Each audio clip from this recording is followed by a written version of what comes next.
Fresnillo, Zacatecas, arrancó ayer jueves la Feria Nacional de Fresnillo, una de las más importantes del estado y que culmina el próximo 2 de septiembre.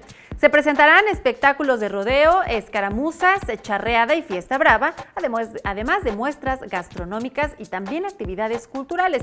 Fresnillo es conocido internacionalmente por su alta producción de plata y actividad minera. Ahí se encuentra el yacimiento más productivo de México, subsidiario de Industrias Peñoles, y que solo en el 2017 logró obtener 58.673.000 onzas de plata, cifra 16% mayor que lo registrado en el año 2016. Para este año se prevé extraer entre 67 y 70 millones de onzas, lo que significaría un incremento de hasta 19.3%.